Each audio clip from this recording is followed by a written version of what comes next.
Soalan kurban, saya jujur saja selama di Indonesia masih banyak salah pemahaman terhadap kurban. Dan saya pernah berkata, memang Islam kita di Indonesia Islam keturunan. Ya, jadi asal tahu saja ya. Tapi dari segi pelajaran, mohon maaf ya kita terlalu jauh terhadap pemahaman. Yang saya maksud, kita melaksanakan sesuatu tapi kita sudah belajar, sudah tahu, bukan hanya asal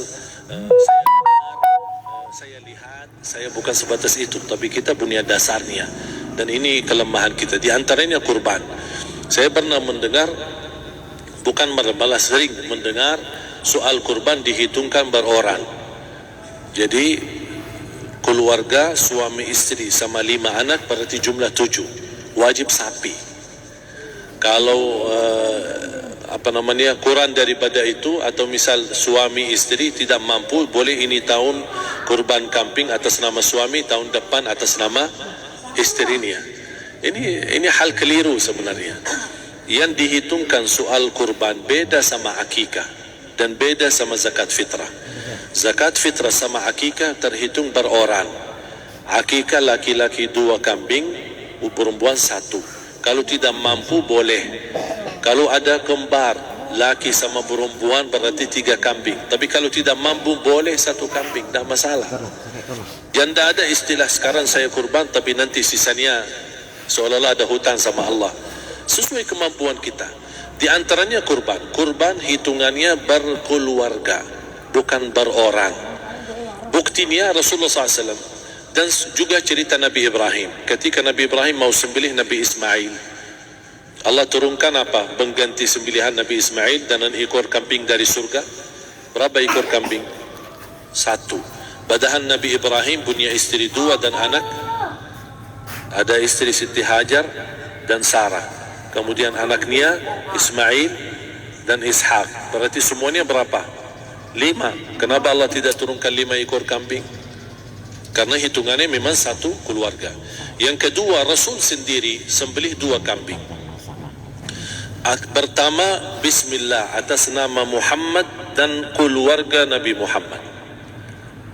Padahal kita tahu keluarga Nabi Muhammad SAW termasuk keluarga besar. 11 istri, belum lagi anaknya, laki-laki sama perempuan. Ada yang hidup maupun sudah mati. Sudah termasuk semua. Yang hidup maupun mati. Yang kedua, Rasul sembelihan yang kedua atas namaku dan umatku. Umatnya berapa miliar? Cuma 1 ekor kambing. Kenapa Rasulullah SAW berkurban atas nama dirinya dan umatnya? Saya mengambil salah satu di sini tanda sayangnya Rasul kepada umatnya. Jadi saya selalu berkata, orang miskin yang tidak mampu berkurban seharusnya bangga di hari kurban. Karena Rasul sudah kurbankan duluan atas nama dia. Jadi terima kasih ya Rasulullah, ingatkan kita. Yang kita tidak mampu, Rasul sudah. Bahkan kalau Rasul sudah kurban atas nama umatnya yang tidak mampu, berarti sudah terkabul.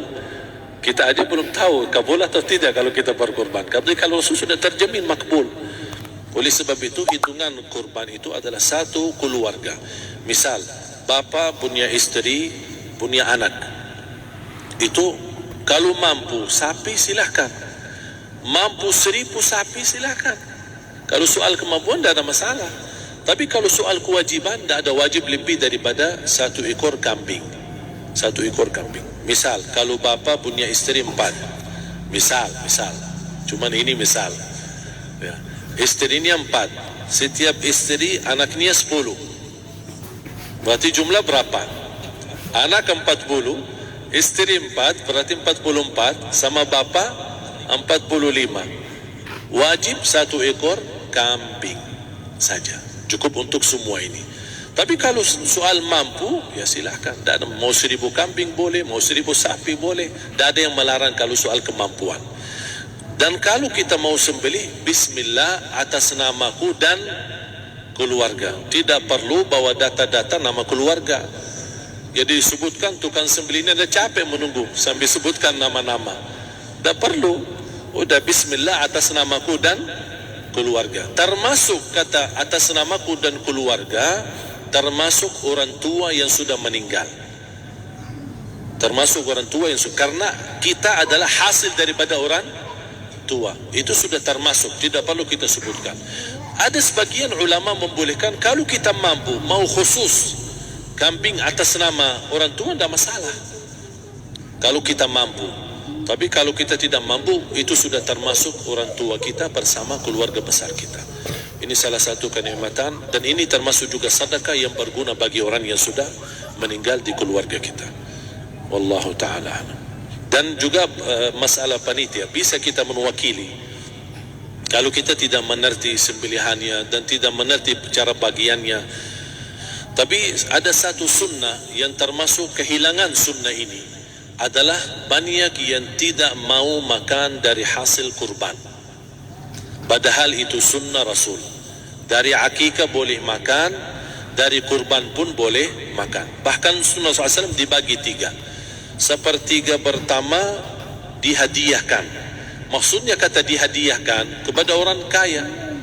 Misal tetangga saya tapi orang kaya, dia bukan miskin, tapi boleh saling hadiah. Karena ada inti daripada hadiah silaturahim.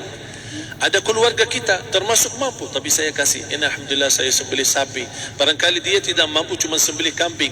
Udah, kita dapat daging kambing, dia dapat daging sapi. Tapi dengan niat hadiah, bukan sedekah. Karena dia bukan orang miskin yang menerima sedekah. Yang sepertiga yang kedua adalah sedekah. Sedekah itu termasuk orang miskin. Yang ketiga, kita makan sendiri. Bahkan Rasulullah SAW selepas Idul Adha, beda sama Idul Fitri. Sebelum Idul Fitri dia makan kurma, meyakinkan batalan puasa. Tapi kalau Idul Adha tidak makan dan minum sebelum salat, kenapa? Bukan tidak boleh. Tapi Rasulullah SAW ingin pertama pembukaannya, buka sarapannya atau makan di pagi harinya selepas Idul Adha adalah dari hasil sembelihan kambing itu atau dari kurban. Jadi kita sebagian sedikit. Tapi kalau kita merasa alhamdulillah rezeki saya banyak di rumah, alhamdulillah banyak ada makanan, mau sedekahin semuanya, semua mau sedekahin, tidak masalah. Tapi yang saya maksud, kenapa tidak kita sekali-kali hidupkan sunnah Rasul? Jadi sebagian, walaupun ada sebagian sedikit lah buat istilahnya sama sedikit porsi nasi atau apa, buat, karena kita berhak sebagai kita kurbankan lillahi ta'ala, kita berhak menikmati kurban ini yang lillahi ta'ala supaya kita mendapatkan keberkahannya, bukan hanya orang lain. Terus yang kedua ada masalah pembayaran. Kalau kita wakili panitia, boleh kita pesan sama panitia, tolong sedikit dari kurban saya minta buat saya makan. Itu tidak masalah, kita boleh minta. Dan boleh kita wakili, tapi kita tolong ingatkan, tidak boleh pembayaran hasil sembelihan itu dari kulitnya. Ini menjadi salah satu persoalan di Indonesia. Banyak tukang sembelih datang, ketika kita tawarkan untuk sembelih ini, berapa Pak? Oh tidak apa-apa, kasih aja kulitnya sama kepalanya.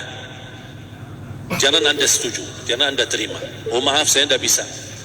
Bapak berapa ongkos sembelihannya? Kita harus sepakat dulu. Dah, saya ikhlas, dah apa-apa, saya ikhlasnya. Tapi yang penting kepalanya sama kulitnya. Itu aja yang saya minta, yang lain dah apa-apa. Dah boleh, tidak boleh. Kenapa? Karena ini kurban. Kata kurban berarti lillahi ta'ala, bukan untuk jual beli. Kalau kita sudah bayar dari bagian kurban, berarti bukan lillahi ta'ala. Harus kita jaga amalan itu. Tapi bagaimana cara jalan keluarnya? Kita harus sepakat, ijab kabul.